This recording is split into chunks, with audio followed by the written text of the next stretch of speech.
Hello everyone, welcome back to my channel. ഈ വീഡിയോയിൽ future tenses ആണ് പറയാൻ പോണത്. ഓൾറെഡി കഴിഞ്ഞ 2 വീഡിയോസിൽ നമ്മൾ പ്രസൻറ്റ് ടെൻസ്, പാസ്റ്റ് ടെൻസ് ഇത് രണ്ടും നോക്കിയിരുന്നു. ഈ വീഡിയോയിൽ ഫ്യൂച്ചർ ടെൻസസിലേക്ക് നമുക്ക് നോക്കാം. ഫ്യൂച്ചർ ടെൻസസിൽ future simple or simple future tense, future continuous tense, future perfect, ഇങ്ങനെ ദെൻ ഫ്യൂച്ചർ പെർഫെക്റ്റ് കണ്ടിന്യൂസ്, ഇങ്ങനെ 4 ടെൻസസ് ആണ് ഫ്യൂച്ചർ ടെൻസസിൽ വരുന്നത്. അപ്പോൾ നമുക്ക് ഫസ്റ്റ് വൺ സിമ്പിൾ ഫ്യൂച്ചർ എന്താണെന്ന് നോക്കാം. സിമ്പിൾ ഫ്യൂച്ചറിൽ വരുന്നത്, നിങ്ങൾ ഫ്യൂച്ചർ എന്നൊരു കാര്യമാണ് നിങ്ങളുടെ സെൻറ്റൻസിൽ പറയാൻ പോകുന്നതെങ്കിൽ മസ്റ്റായിട്ടും വേണ്ട ഒരു വാക്കാണ് വിൽ. Okay, will ഉപയോഗിച്ചിരിക്കണം. അതായത് ഫ്യൂച്ചർ സിമ്പിളിൽ വിൽ മാത്രം മതി, ഫ്യൂച്ചർ കണ്ടിന്യൂസിൽ വിൽ ബി വേണം, ഫ്യൂച്ചർ പെർഫെക്റ്റിൽ വിൽ ഹാവ് വേണം, ഫ്യൂച്ചർ പെർഫെക്റ്റ് കണ്ടിന്യൂസിൽ വിൽ ഹാവ് ബീൻ വേണം. അപ്പോൾ വിൽ എന്നുള്ളതാണ് ഇതിൽ 4ലും വേണ്ടത്. അപ്പോൾ നമുക്ക് സിമ്പിൾ ഫ്യൂച്ചർ എന്താണെന്ന് നോക്കാം. സ്ട്രക്ചർ എന്ന് പറഞ്ഞാൽ വിൽ പ്ലസ് ബേസ് വേർബാണ്.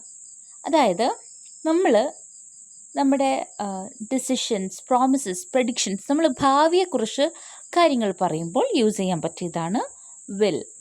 ഇവിടെ നോക്കാം, എക്സാമ്പിളായിട്ട് I will call you tomorrow എന്ന് പറഞ്ഞാൽ എന്താ, ഞാൻ നിന്നെ നാളെ വിളിക്കാം. നാളെ എന്ന് പറയുന്നത് ഫ്യൂച്ചറാണ് അല്ലേ. നാളെ കോൾ ചെയ്യാം എന്ന് പറയുമ്പോൾ ഫ്യൂച്ചറാണ്.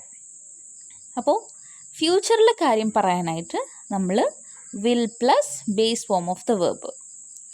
ഓക്കെ, അതായത് വില്ലിൻ്റെ കൂടെ V1 base form of the verb എന്ന് പറയുമ്പോൾ V1 മാത്രം ഓർക്കാം.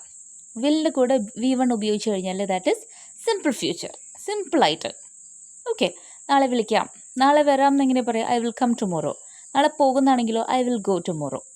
കണ്ടോ, അപ്പോൾ വില്ലിൻ്റെ കൂടെ ബേസ് ഫോം ഓഫ് ദ വേർബാണ് ഉപയോഗിക്കേണ്ടത് ഇവിടെ. രണ്ടാമത്തെ നോക്കിയേ, ഫ്യൂച്ചർ കണ്ടിന്യൂസ്. ഇവിടെ എന്താണ്, വിൽ ബി ആണ് ഉപയോഗിക്കേണ്ടത്. Will be plus verb plus ING. Continuous എന്ന് പറയുമ്പോൾ ING ഉപയോഗിക്കണം എന്നുള്ള കാര്യം നമ്മൾക്കറിയാം. കണ്ടിന്യൂസ് ആണെന്ന് കണ്ടാൽ ING ആണ് വേണ്ടത്. വേർബ് പ്ലസ് ING എന്ന് പറഞ്ഞാൽ വെറുതെ ING അല്ലല്ലോ, വേർബ് പ്ലസ് ING. ഇവിടെ ഫ്യൂച്ചർ കണ്ടിന്യൂസിൽ ശ്രദ്ധിക്കേണ്ടത് will be plus verb plus ING. നോക്കിയേ, ഇതെപ്പോഴാണ് പറയുക. ഇവിടെ നമുക്കൊരു എക്സാമ്പിൾ നോക്കാം, എന്നിട്ട് ഞാൻ കാര്യം പറഞ്ഞുതരാം. He will be sleeping at 11 PM. അവൻ 11 PM ഉറങ്ങുകയായിരിക്കും. ഓക്കെ, അതായത് നമ്മൾ ഭാവിയിൽ ആ ഒരു ടൈമിൽ എന്ത് ചെയ്യായിരിക്കും എന്ന് പറയില്ലേ. അവൻ ഉറങ്ങുകയായിരിക്കും, 11 മണിക്ക് അവൻ ഉറങ്ങായിരിക്കും എന്ന് പറയില്ലേ. ഓക്കെ, അങ്ങനെ ഫ്യൂച്ചറിൽ ഇന്ന ടൈമിൽ എന്ത് ചെയ്യായിരിക്കും എന്ന് പറയുന്നതിനെ ആ ഒരു സമയത്ത് എന്തായിരിക്കും നടന്നുകൊണ്ടിരിക്കുക അത് പറയാനായിട്ടാണ് ഫ്യൂച്ചർ കണ്ടിന്യൂസ് ടെൻസ് യൂസ് ചെയ്യുക. അതായത് will be plus verb plus ING. അപ്പോൾ ആദ്യം സിമ്പിൾ ഫ്യൂച്ചർ എന്ന് പറഞ്ഞാൽ എന്താണ്, സിമ്പിൾ ഫ്യൂച്ചറിൽ will plus base form of the verb. ഇനി ഫ്യൂച്ചർ കണ്ടിന്യൂസിൽ will be plus verb plus ING അല്ലേ. He will be sleeping at 11 PM. അപ്പം നമുക്ക് നാളെ ഈ സമയത്ത് എന്നൊക്കെ നമ്മൾ പറയില്ലേ, നമ്മൾ ഈ സമയത്ത് നാളെ തമിഴ്നാട്ടിലായിരിക്കും എന്നൊക്കെ നമ്മൾ പറയില്ലേ. നമ്മൾ ടൂർ പോണേക്കാളൊക്കെ മുമ്പ് യൂസ് ചെയ്യുന്ന കാര്യമാണ് അല്ലേ. അപ്പോൾ അങ്ങനെ എങ്ങനെ പറയാം, നമ്മൾ നാളെ ഈ ടൈമിൽ തമിഴ്നാട്ടിലായിരിക്കും, എങ്ങനെ പറയാം, we will be in Tamil Nadu at this time. Okay, we will be in Tamil Nadu at this time. Okay, നമ്മൾ തമിഴ്നാട്ടിലായിരിക്കും ഈ സമയത്ത്. ഇനി നമുക്ക് വേറെ നോക്കാം, future perfect tense. Future perfect എന്ന് പറഞ്ഞാൽ അതിൽ will have plus V3. Past participle എന്താണ്, V3. Will have plus V3 ആണ് ഫ്യൂച്ചർ പെർഫെക്റ്റ് ടെൻസിൽ ഉപയോഗിക്കേണ്ടത്. അതായത് നമ്മൾ ഫ്യൂച്ചറിലൊരു ടൈമിന് മുമ്പ് ഒരു കാര്യം ചെയ്ത് തീർന്നിട്ടുണ്ടാകും. ഇപ്പോൾ ഇവിടെ എക്സാമ്പിൾ നോക്കാം. She will have finished her homework by 8. അവൾ അവളുടെ ഹോംവർക്ക് 8 മണിക്കുള്ളിൽ തീർത്തിട്ടുണ്ടാവും. കണ്ടോ? അപ്പോൾ ഇവിടെ ഒരു പാസ്റ്റ് കാര്യവും പറയണം, പിന്നെ ഫ്യൂച്ചറിൻ്റെ കാര്യവും പറയണം. അതായത് ഫിനിഷ്ഡ് ഹർ ഹോംവർക്ക് ചെയ്ത് തീർത്തുണ്ടാവും. പിന്നെ ഫ്യൂച്ചർ എത്ര മണിക്കുള്ളിൽ എന്നുള്ളത് ഫ്യൂച്ചർ ആയിരിക്കുമല്ലോ, അതും കൂടി പറയാം. That is future perfect. She will have finished. കണ്ടോ? വിൽ ഹാവിന് ശേഷം V3. നിങ്ങളുടെ കയ്യിൽ V1, V2, V3, V4, V5 list ഉണ്ടല്ലോ. അപ്പോൾ അതിൽ V3 ആണ് ഉപയോഗിക്കുക. വിൽ ഹാവ് പ്ലസ് V3 ആണ് ഫ്യൂച്ചർ പെർഫെക്റ്റിൽ ഉപയോഗിക്കേണ്ടത്. അതായത് ഒരു കംപ്ലീറ്റ് ചെയ്തിരിക്കുന്ന ഒരു ആക്ഷനും പിന്നെ ഒരു ഫ്യൂച്ചർ മൊമെൻറ്റും കൂടി പറയണം. ഫ്യൂച്ചർ മൊമെൻറ്റിന് മുമ്പ് നമ്മൾ ഇത് ചെയ്ത് തീർന്നിട്ടുണ്ടായിരിക്കും എന്ന് പറയാനായിട്ടാണ് ഫ്യൂച്ചർ പെർഫെക്റ്റ് ഉപയോഗിക്കുക. അപ്പം നമ്മൾ ആദ്യം പറഞ്ഞത് ഫ്യൂച്ചർ ടെൻസ് എന്ന് പറഞ്ഞാൽ സിമ്പിൾ ഫ്യൂച്ചറിൽ എന്താണ്? Will plus base form. പിന്നെ ഫ്യൂച്ചർ കണ്ടിന്യൂസ് എന്ന് പറഞ്ഞാൽ will be plus verb plus ING. ഇനി ഫ്യൂച്ചർ പെർഫെക്റ്റ് എന്ന് പറഞ്ഞാലോ will have plus V3. Next one and last one ആണ് ഫ്യൂച്ചർ പെർഫെക്റ്റ് കണ്ടിന്യൂസ്. ഇതിൻ്റെ ഫോമാറ്റ് എന്താണെന്ന് നോക്കിയേ. Will have been plus verb plus ING. അതായത് നമ്മൾ ഫ്യൂച്ചറിൽ ഇത്ര നാൾ കൂടി ചേർന്നാൽ 2 വർഷമാവും അങ്ങനെ പറയില്ല. അല്ലെങ്കിൽ ഒരു ഫ്യൂച്ചറും കൂടെ ആയിക്കഴിഞ്ഞാൽ എത്ര നാളാവും, ആ ഒരു ഡ്യൂറേഷൻ പറയാനായിട്ട് ഫ്യൂച്ചർ പെർഫെക്റ്റ് കണ്ടിന്യൂസ് ഉപയോഗിക്കും.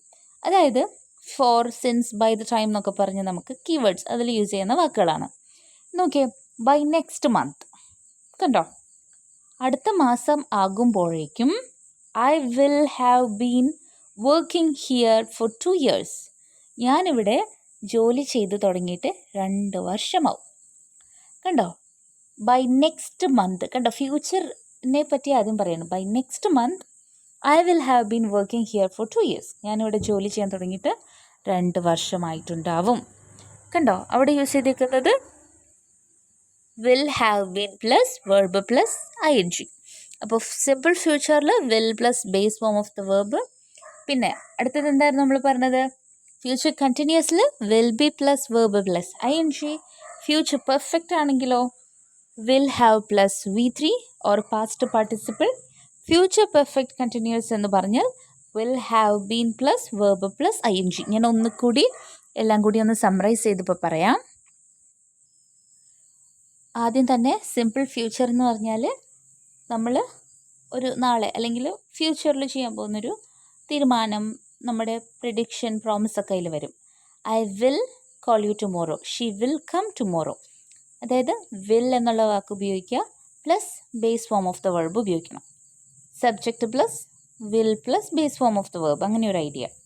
പിന്നെ നമ്മൾ ഫ്യൂച്ചർ കണ്ടിന്യൂസ് എന്ന് പറഞ്ഞു കഴിഞ്ഞാൽ അതിൻ്റെ format will be plus verb plus ING ആണ്. അതായത് ഇന്ന സമയത്ത് ഇത് ചെയ്തുകൊണ്ടിരിക്കുകയായിരിക്കുമെന്ന് പറയാനാണ് future continuous. Will be plus verb plus ING. He will be studying at 6 PM. Okay. Next future പെർഫെക്റ്റിൽ will have plus V3. She will have finished her work by 9. കണ്ടോ? അവിടെ will plus have plus finished എന്നുള്ളത് V3 അല്ലേ? V3. Okay. So that is, അതായത് നമ്മളൊരു future മൊമെൻറ്റിന് മുമ്പ് ഒരു action ചെയ്ത് തീർത്തിരിക്കും എന്ന് പറയാനായിട്ടാണ് നമ്മൾ ഫ്യൂച്ചർ പെർഫെക്റ്റ് ഉപയോഗിക്കുക.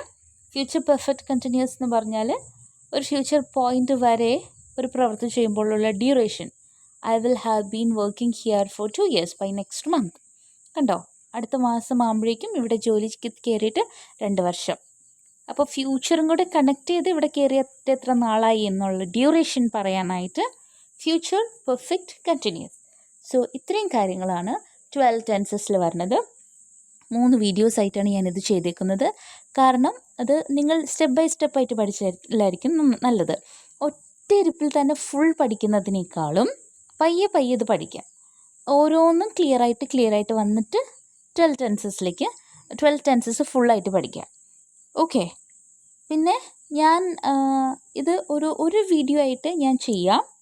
ഓക്കെ. പക്ഷെ നിങ്ങൾ ആദ്യം ഈ 3 വീഡിയോസ് കാണാം, സ്റ്റെപ്പ് ബൈ സ്റ്റെപ്പായിട്ട് കാണാം. കാരണം 12 ടെൻസസ് ആണ്. നമ്മളെന്തായാലും എല്ലാം അറിഞ്ഞിട്ട് നിങ്ങളാരും ഇതിരുന്ന് കാണില്ല. നിങ്ങൾക്കിത് പഠിക്കാൻ വേണ്ടിയിട്ടൊക്കെ ആയിരിക്കും കാണാം. അല്ലാതെ എല്ലാം അറിയുന്നവർ കാണുന്നത് റെയറായിരിക്കും. അപ്പോൾ നിങ്ങൾ ചെയ്യേണ്ട കാര്യം, ആദ്യത്തെ സ്റ്റെപ്പ് പതുക്കെ വയ്ക്കുക, എന്നിട്ട് രണ്ടാമത്തെ സ്റ്റെപ്പ് വയ്ക്കുക. ഒറ്റ ഇരിപ്പിന് ഒറ്റ ഇത് വഴിക്ക് തന്നെ മുകളിലേക്ക് കയറാൻ നോക്കണ്ട. പയ്യെ പയ്യെ സ്റ്റെപ്പ് ബൈ സ്റ്റെപ്പ് പഠിച്ചാൽ ക്ലിയർ ആയിട്ട് നമുക്കിത് പഠിക്കാൻ സാധിക്കും. Okay, so thank you for watching.